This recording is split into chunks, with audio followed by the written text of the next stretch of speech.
Bom dia! Hoje iremos falar sobre aspectos imunológicos nas alergias alimentares. Primeiro, precisamos entender o que é alergia alimentar. Temos duas definições. Primeira, grupo de distúrbios gastrointestinais com resposta imunológica anormal ou exagerada que aparecem depois da ingestão de determinadas proteínas alimentares que podem ou não serem mediadas por IgE.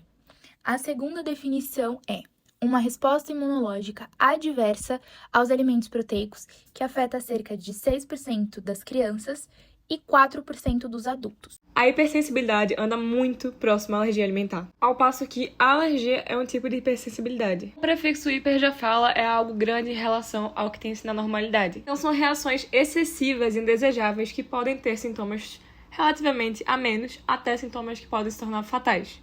Da hipersensibilidade existem 4 tipos, mas hoje a gente vai estar dando mais atenção à hipersensibilidade do tipo 1, que é justamente a hipersensibilidade anafilática, que é muito frequente em crianças. E às vezes a sensibilização em relação a um alimento de um grupo traz maior possibilidade de alergia em relação a outros alimentos do mesmo grupo, como por exemplo a soja e a lentilha. Ela também é chamada de imediata por ter sua ação muito rápida. A exposição do antígeno geralmente em 15 a 30 minutos já tem começo de efeito. São reações mediadas pelo IgE e as principais células que estão apoiando esse processo são os mastócitos e os basófilos. E essa produção aumentada do IgE se deve justamente a essa reação com essa parte do alérgeno, que é a parte proteica. Pode envolver diversos sintomas e órgãos envolvendo pele, trato gastrointestinal, respiratório, olhos. Vocês vão entender como é que se dão esses efeitos a partir dos mecanismos nos slides a seguir. Já é interessante ressaltar que a degranulação dos mastócitos libera substâncias que são extremamente participativas nessa questão dos sintomas. As alergias podem vir de origem não imunológica e ocorrendo por intolerâncias alimentares, podendo ser classificadas em alergia IgE mediada, alergia não IgE mediada ou intolerância alimentar. Na alergia IgE mediada, o sistema imune produz anticorpos específicos do tipo IgE, que reconhecem e reagem às proteínas presentes em certos alimentos, desencadeando sintomas alérgicos. A alergia alimentar ocorre quando o sistema imunitário reage a uma proteína presente em um alimento específico. Ao perceber essa proteína, o sistema imunitário a reconhece como algo perigoso, gerando uma resposta imune. Acredita-se que a causa de algumas alergias vem da predisposição genética, ambiente e exposição a alérgenos. Na alergia não IgE mediada, o sistema imune pode desencadear uma resposta imunológica mediada por células ou outros mediadores, causando sintomas alérgicos. Já na intolerância alimentar, não há envolvimento do sistema imune e os sintomas são geralmente limitados a problemas digestivos como inchaço, diarreia e cólicas. Atopia é uma hipersensibilidade ao ambiente de origem genética que eleva a produção de IgE e desregula células T supressoras. O sistema imunológico reage de forma anormal a estímulos comuns como alimentos, pólen, pele, lã, drogas, ácaros e etc., o que causa a sensibilização. Em indivíduos sensibilizados, a exposição ao alérgeno por inalação, ingestão ou contato com a pele pode levar a doenças, como asma, rinite, dermatite atópica, alergia alimentar, febre do feno, urticária e anafilaxia sistêmica. Alguns fatores que favorecem a atopia são histórico familiar, histórico pessoal de atopia, dieta, estado nutricional, quantidade de exposição, presença de infecção crônica e doenças virais agudas. O aumento de IgE por conta da hipersensibilidade pode causar alguns sintomas vasculares agudos, como vasodilatação, que ocorre pela histamina, prostaglandina e pela ativação de plaquetas. O aumento da permeabilidade celular, que ocorre pela histamina e ativação de plaquetas nas células epiteliais, o que causa eritema e edema subcutâneo. Os sintomas presentes no trato digestório são desequilíbrio eletrolítico, aumento da permeabilidade macromol, inchaço nas primeiras porções do TGI, náuseas, vômitos e refluxo. Os efeitos nos órgãos são: na respiração, pode acontecer a contração da musculatura dos brônquios, no caso a broncoconstrição, o que acaba dificultando a passagem de ar, comprometendo a respiração, e pode acontecer também espirros, congestão nasal e edema, inchaço na laringe. No trato gastrointestinal, pode acontecer o desequilíbrio eletrolítico, perda de eletrólitos e água, causando diarreia, náuseas, vômitos e refluxo. Com todas essas informações, vem a única dúvida: quais alimentos são alergênicos? Bom, todo alimento pode ser alergênico.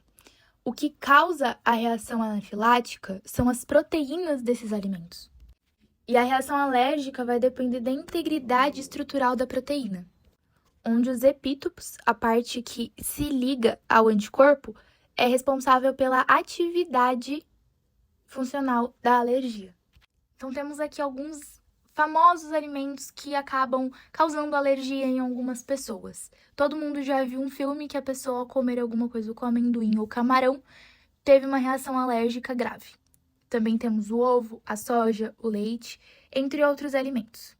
Alergia e intolerância alimentar são a mesma coisa? Enquanto a alergia está muito relacionada ao sistema imunológico, a intolerância alimentar é qualquer reação adversa, pode ser muito conectada com enzimas, mas também toxinas. E alguns exemplos são a intolerância à lactose e a intolerância ao glúten, por má eficiência da enzima ou ausência da enzima. No diagnóstico de alergias, quando ocorre uma suspeita de reação alimentar, fazem-se os testes de IgE sérico específicos para alérgenos e testes cutâneos. Também temos a opção de eliminação de alimentos que o paciente pode suspeitar que causam sintomas com base no diário alimentar do paciente, e então a avaliação da resolução dos sintomas. Prescrever uma dieta que consiste em alimentos relativamente não alergênicos e que elimine alérgenos alimentares comuns também é uma opção. No tratamento de alergias, a única recomendação até o momento é a restrição absoluta do alimento. E caso aconteça de entrar em contato com esse alérgeno, usa-se epinefrina para evitar reações anafiláticas.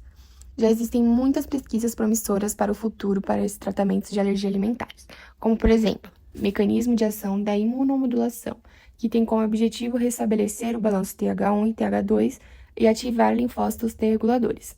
Imunoterapia específica seria a administração de doses progressivas desses alérgenos por via subcutânea ou sublingual.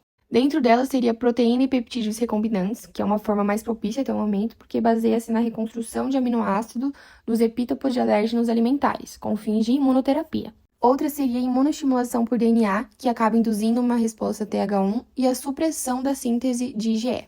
Outra forma seria ervas medicinais chinesas, que seria FAHF1 e 2, e apresentar uma capacidade de inibição de reações anafiláticas, reduzindo a degranulação de mastócitos e a liberação de histamina, a produção de IgE específica e a secreção de citocinas T2. Mas ainda não há testes em humanos. Aí teria a imunoterapia não específica, que não vai modificar a resposta imunológica, mas vai diminuir os sintomas e efeitos adversos, que seria o anticorpo monoclonal a IgE ou anti-IgE e TNX-901, que é um anticorpo testado em alergias alimentares e só foi testado em pacientes com alergia a amendoim, mas notou-se uma diminuição no nível de IgE sérica e um pequeno aumento na tolerância desse amendoim. Outra forma de imunoterapia não específica seria inibidores de citocinas, mas estudos ainda estão sendo feitos nessa área porque ainda não inibiram totalmente a resposta alérgica. Também teria o aleitamento materno, que é um estudo que mostrou que crianças que recebem o aleitamento materno têm um efeito protetor no quesito alergias. Dentro de todos os benefícios, pode ressaltar seu papel imunomodulador. Também teria a última forma, que seriam probióticos, que tem pesquisas nessa área que mostraram-se promitentes, mas o uso rotineiro ainda dependerá de mais pesquisas.